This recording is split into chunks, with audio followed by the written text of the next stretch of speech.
Hello everyone, nice to meet you here.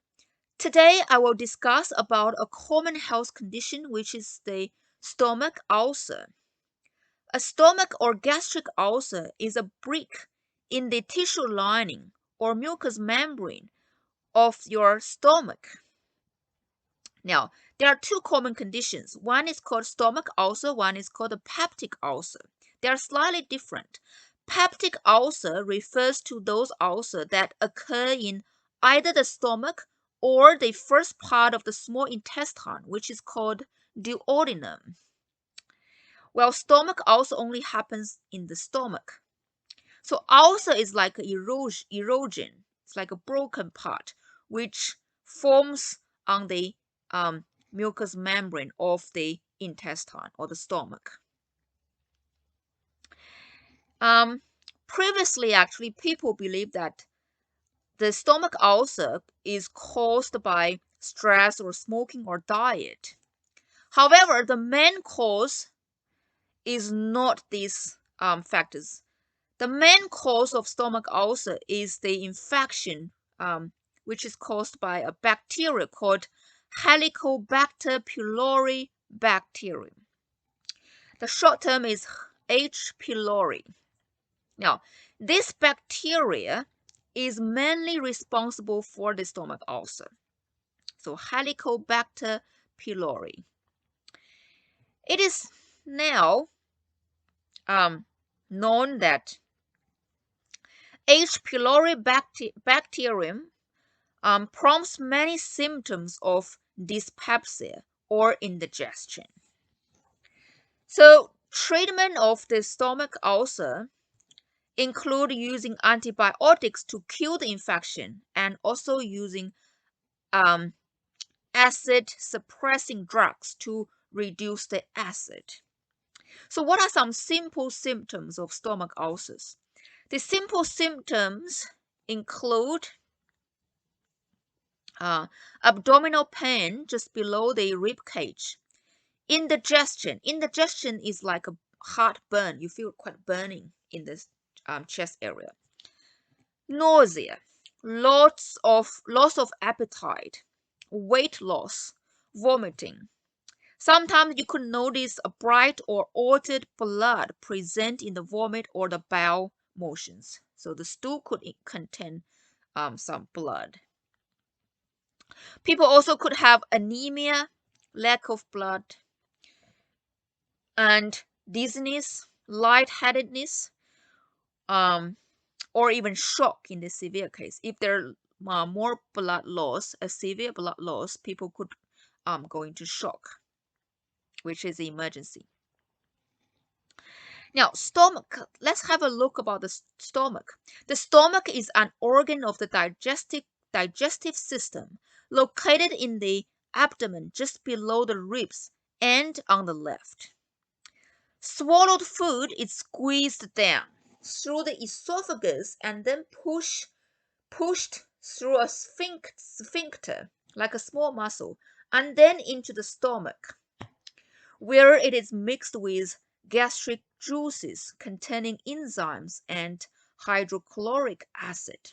So basically, when you eat the food passes down through your food pipe, which is called the esophagus, and then will go through a small muscle, which is called a sphincter, and then push down through this muscle into your stomach.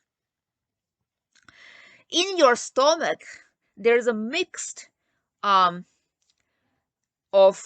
gastric juices containing enzymes and hydrochloric acid.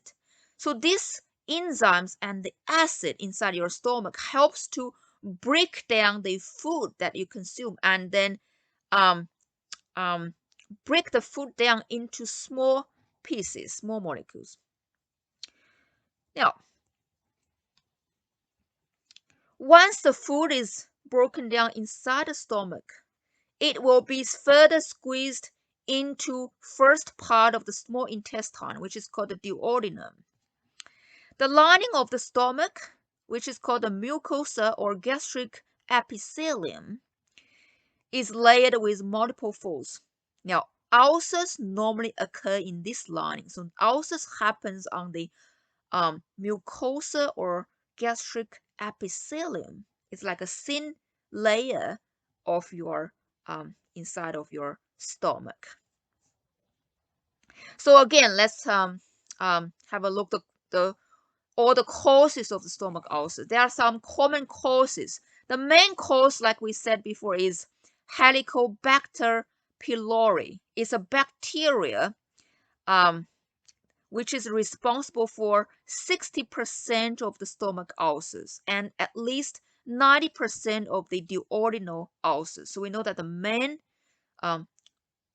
cause of ulcer is the Helicobacter pylori, which is a bacteria. It's infection. Now, also certain medications, for example, aspirin or clopidogrel, if people take it regularly to prevent heart attack or stroke, now this medication could also cause stomach ulcers. This, like aspirin or ibuprofen, these medications belongs to a category called the anti-inflammatory medications. So all the anti-inflammatory medications could increase the risk of ulcer inside your digestive system. Definitely stomach cancer can be related to the ulcer as well. Now, Helicobacter pylori bacterium. This is the main cause of peptic ulcer or stomach ulcer. Now, the discovery of this microorganism was in 1983.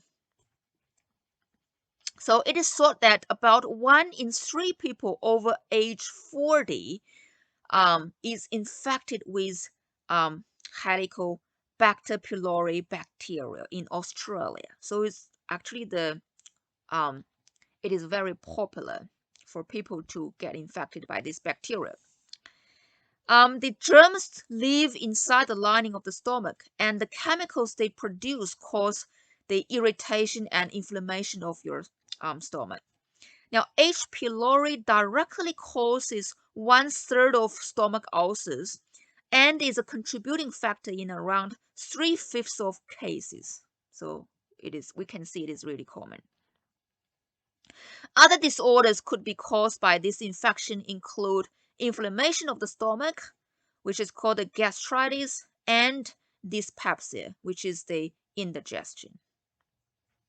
Also, germ could also cause stomach ulcer as well. So the infection is more common among poor people.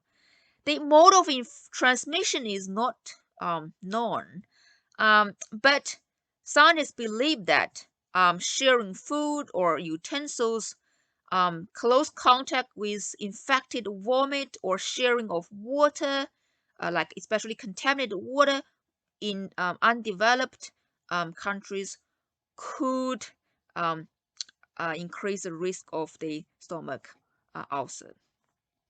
Now, serious complication of ulcer disease could be the bleeding. Bleeding from stomach ulcers is actually more common in people treated with blood thinning medications such as warfarin, aspirin, or clopidogrel. So people should consider to reduce the intake of anti-inflammatory medications and the blood thinning medications to prevent the bleeding. So how do we diagnose this? Now, doctor normally will perform a endoscopy to inspect the ulcer. So what is endoscopy? Endoscopy is like a thin flexible tube. Now, doctor will insert a tube into the stomach through the esophagus, from your mouth through the esophagus, and then send this tube down into stomach. Now, at the tip of the tube, there is a small camera, so doctor can see clearly about the internal problem of your stomach, inside your stomach. So doctor can see whether there is ulcer located inside your stomach by using this endoscopy, by sending a tube into your stomach to see inside. Now, what are the treatments? So people with stomach or peptic ulcer, now they can take the most important treatment is using antibiotic. Antibiotic, we know that it will kill the bacteria, especially kill the H. pylori bacteria. Definitely people have to reduce the acid. So patients could take some medications which could reduce the acid content inside the stomach. So I hope this little lecture could help you to understand a little bit more about stomach ulcer and peptic ulcer, and what are the main causes and how do we diagnose and treat this condition. Thank you very much.